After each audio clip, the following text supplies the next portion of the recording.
Welcome दोस्तों आज की इस वीडियो में मैं आपको वन प्लस का चार्जर रिपेयर करना बताऊंगा। तो दोस्तों चलिए इसको आपको बता देता हूं। इसकी जो पावर सप्लाई है, यूनिट मॉडल नंबर है इसका DC0504B2GB। तो दोस्तों इसमें इनपुट 240 वोल्ट के करीब है और आउटपुट है इसमें 5 वोल्ट 4 एम्पेयर। ये वन प्लस का चार्जर है, वन प्लस मोबाइल का। तो दोस्तों इसमें क्या हुआ था, पावर तेज़ आने के कारण ये ख़राब हो गया था। तो कस्टमर हमारे पास लेकर आया है इसको ठीक करने के लिए। तो दोस्तों हम इसे आज ठीक करेंगे। तो ठीक करने से आपको भी कुछ मोटिवेट मिलेगा, आप भी इसको ठीक करना सीख जाओगे अपने घर पे। क्योंकि ये चार्जर कोई 150 रुपये का होता नहीं है। ये चार्जर की कीमत कम से कम 1000 या 1500 रुपये के करीब होती है। तो दोस्तों आपके 1000-1500 रुपये बच जाएंगे अगर आप इसको रिपेयर करना सीख जाओगे। तो वीडियो को पूरा देखना, वीडियो अच्छी लगे तो वीडियो को लाइक करना, चैनल पर नए हो तो चैनल को सब्सक्राइब जरूर कर लेना प्लीज़। ठीक है दोस्तों, मैं आपको बता दूं, यहाँ से इसको खोलेंगे। अब मैंने इसमें पेचकस से निशान बना दिए थे, उसकी वजह से ये अब खुल जाएगा आसानी से। तो दोस्तों इसको हम खोल लेते हैं पहले। ठीक है, इसको खोलने के लिए पेचकस से यहाँ से थोड़ी उसकी ज़रूरत पड़ेगी, थोड़ी सहायता की। क्योंकि मैंने इसको ऑलरेडी पहले चोट मारकर खोला था, तो इसको मैंने खोल लिया है। ठीक है, ये देखिए ये वन प्लस का चार्जर है। तो दोस्तों इसमें क्या हो रहा है कि जब हम इसको चार्जिंग में लगाते हैं तो मोबाइल कभी लग रहा, कभी हट रहा, कभी लग रहा, कभी हट रहा। तो इसमें मैंने एक LED लगाया हुआ था, वो भी ऐसे ट्रिपिंग मार रहा था, लप लप लप लप लप ऐसे कर रहा था, जैसे स्पार्किंग की वजह होती है या फिर वोल्टेज कम आने के कारण ऐसा कुछ बन रहा था। स्पार्किंग सी आ रही थी, बल्ब चल रहा है बंद हो रहा है, चल रहा है बंद हो रहा है। तो एक्यूरेट नहीं चल रहा। अगर एक्यूरेट चलेगा तो आपका मोबाइल चार्जर बढ़िया रहेगा और फ़ोन को भी अच्छे से चार्ज करेगा। अगर इस तरह कंडीशन में रहेगा, जिस कंडीशन में आपको बता रहा हूँ, उस कंडीशन में ये काम नहीं करेगा सही। तो दोस्तों चलिए इसको बाहर निकाल लेते हैं, कर लेना। ठीक है, ये सारा सिस्टम मैंने खोल दिया। इधर साइड से ये एक साइड में हो गया, ये भी इधर साइड हो गया, और ये इसका AC प्लग हो गया, वो भी अलग हो गया। ठीक है, तो इसको हमने साइड में कर दिया है। तो अब दोस्तों इसको चलिए चेक करने के लिए सबसे पहले क्या करना पड़ेगा हमको। सबसे पहले मैं आपको बता दूं कि दोस्तों इसके अंदर थोड़ी जूमिंग कर देता हूं आपके लिए मैं। ये देख लीजिए, इसके अंदर सबसे पहले जो चेक करने के लिए पॉइंट होता है वो एक तो ये होता है, इसमें 47 ओम्स का रेजिस्टेंस लगा रखा है, ये वाला देखिए। इसमें भी येलो और बैंगनी कलर है, साथ में गोल्डन है। तो ये 47 ओम्स का रेजिस्टेंस है। और दोस्तों दूसरी चीज़ इसमें क्या होती है, आउटपुट का ये डायोड होता है, ये वाला। ये मैं दिखा दूँगा आपको, ये वाला। क्योंकि इसको ख़राब होने के कारण भी कई बार इसमें ये दिक्कत आती है, जो मैं आपको बता रहा हूँ। ठीक है, दूसरी चीज़ होती है इसका ये कैपेसिटर। ठीक है, कैपेसिटर का नंबर होता है इसका 10 UF 10 वोल्ट में। देखिए ये नंबर भी आपको दिख रहा होगा, ये देखिए 10 UF 50 वोल्ट में। तो दोस्तों अगर इसके अंदर स्पार्किंग आती है, मैं आपको बता दूं, अगर इसके अंदर स्पार्किंग आती है तो सबसे पहले आपको, अगर इसके अंदर पावर ही नहीं आती है तो ये रेजिस्टेंस को चेक करके चेंज करना होता है। ठीक है, अगर इसके अंदर पावर ही नहीं आती है तो इसको रेजिस्टेंस को बदलना पड़ता है। अगर इसके अंदर पावर, अब इसमें क्या दिक्कत है, इसमें पावर तो आ रही है, बाकी ये काम नहीं कर रहा सही से काम क्यों नहीं कर रहा है। तो दोस्तों इसको मल्टीमीटर को हम बर्जर की रेंज पर कर लेते हैं यहाँ पे सेट। ये बर्जर है, यहाँ पे दिख रहा होगा आपको इस तरीके से। ये हो गया बर्जर। ठीक है, इस पर हम दोनों को टच करेंगे तो पीप की आवाज़ आएगी, ये देखिए। ठीक है, अब इसको हम रेजिस्टेंस को चेक करेंगे यहाँ से, ऐसे उल्टा कर देंगे। इसको उल्टा करने के बाद इसमें यहाँ से इसको चेक करेंगे।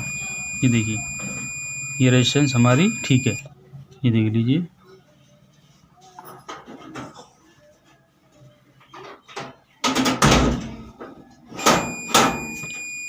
इस तरीके से तो रेजिस्टेंस को चेक नहीं करना है, ये चेंज नहीं करना है, क्योंकि ये रेजिस्टेंस हमारी ठीक है।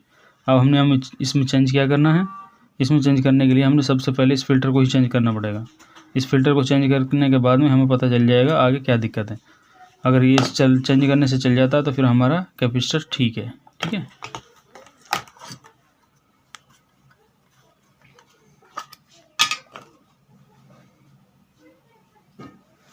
तो इसमें दोस्तों थोड़ी सी पेस्ट लगा लेते हैं इसमें, यहाँ पे इस तरीके से, क्योंकि पेस्ट से थोड़ा टाँका जो होता है ना वो अपना अच्छे से काम करने लगता है।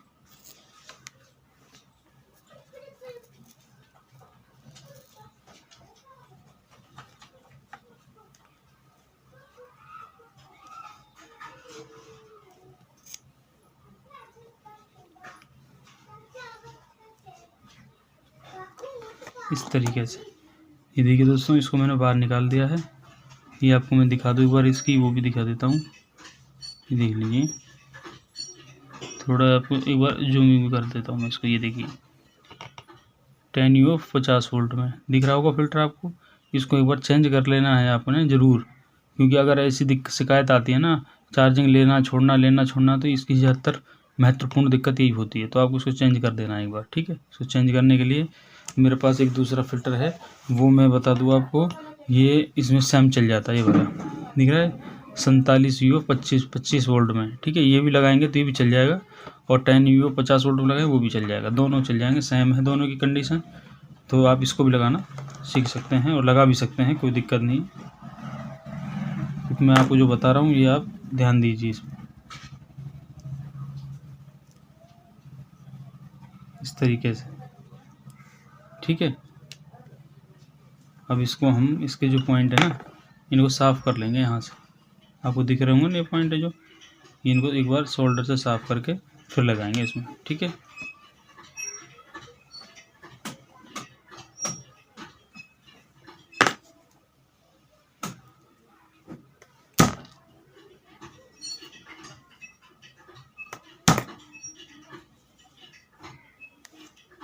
देख लीजिए दोस्तों, अब हमने आप इसको साफ़ भी कर दिया। देख लीजिए, आपको छेद दिखाई दे रहे होंगे, बिल्कुल क्लीन है, ठीक है।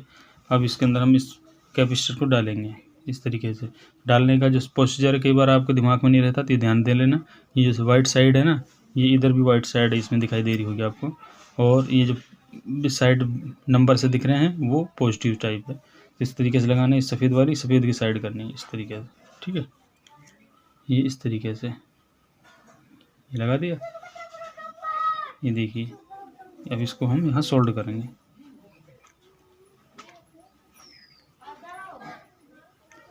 इस तरीके से इसको हम सोल्ड कर लेंगे, ठीक है।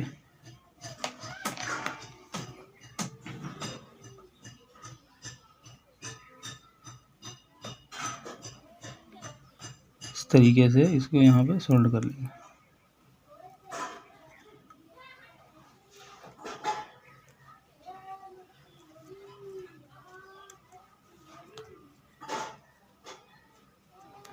ये देखिए दोस्तों, इसको मैंने सोल्ड कर दिया है। देख लीजिए आप, इस तरीके से इनको बीच में चिमटी से साफ़ कर लेना, क्योंकि आपस में पॉइंट कई बार टच हो जाते हैं, वो टच नहीं होने चाहिए, ठीक है। ये देखिए दोस्तों, मैंने इसको सोल्ड कर दिया। अब मैं आपको इसमें मेन लीड लगाता हूँ, इसके दोनों पॉजिटिव पॉइंटों पे, एसी वालों पे, और फिर इसके वोल्टेज मीटर से भी चेक कर लेते हैं, मल्टीमीटर से।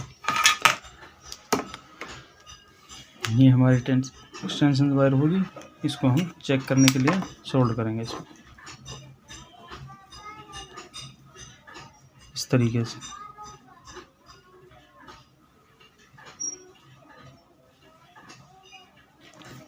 इस तरीके से इसमें सोल्ड कर लेते हैं दोस्तों, इस तरीके से।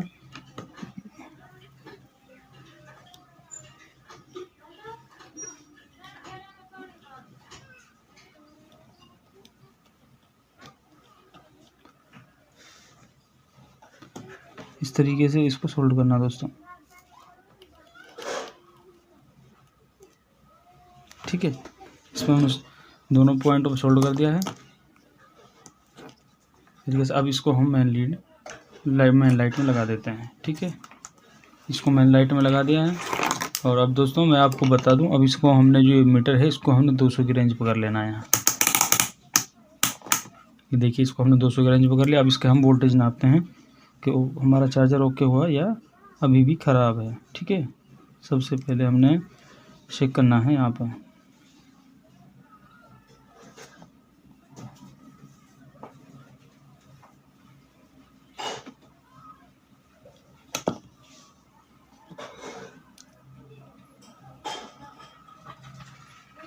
दोस्तों अभी ये सही नहीं है, देखिए आप भी देख लीजिए, वोल्टेज कभी आ रहे हैं, कभी जा रहे हैं, कभी आ रहे हैं, कभी जा रहे हैं, कभी आ रहे हैं, कभी जा रहे हैं। ये देखिए ये वोल्टेज जो दिखाई दे रहा है ये सही नहीं है।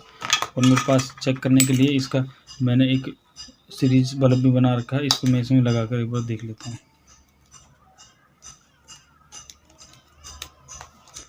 ये देखिए दोस्तों, आपको दिख रहा होगा बल्ब बिल्कुल बहुत अच्छी लाइट दे रहा है, एकदम बेहतरीन। मल्टीमीटर से कुछ कम दिखाई दे रहा था, बाकी इससे ठीक है। ये देखिए चार्जर हमारा एकदम एक्यूरेट है, एकदम सही से काम कर रहा है। इस तरीके से मैंने आप बता दूं, मैंने सीरीज सिस्टम बनाया चेक करने के लिए। कई बार फ़ोनों से चेक नहीं हो पाता, इस तरीके से मैंने इसमें ये बनाया चेक करने के लिए। इसको फ़ोन से इस तरीके से चेक कर सकते हैं, इस तरीके से, ठीक है। तो दोस्तों वीडियो कैसी लगी? वीडियो अच्छी लगी हो तो वीडियो को लाइक कर देना, चैनल पर नए हो तो चैनल को सब्सक्राइब जरूर कर लेना प्लीज़, ये आपसे रिक्वेस्ट है। तो चार्जर को सबसे पहले मैंने जो आपको बताया था ये पोस्चर है इसका कैपेसिटर को चेंज कर लेना है, उसी से इसके वोल्टेज एक्यूरेट हो जाएंगे, ठीक है। बाकी मल्टीमीटर से किस लिए नहीं आ रहा था इसको मैं एक बार देख लेता हूँ।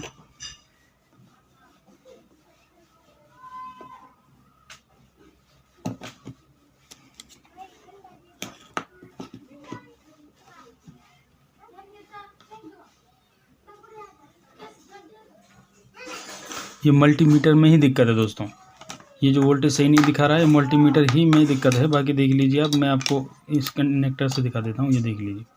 अगर पहले ये क्या था, ये बल्ब ऐसे ऐसे कर रहा था, जल रहा था, बंद हो रहा था, जल रहा था, बंद हो रहा था, बल्ब ओके है। और ये भी अब ठीक है। तो ठीक है दोस्तों।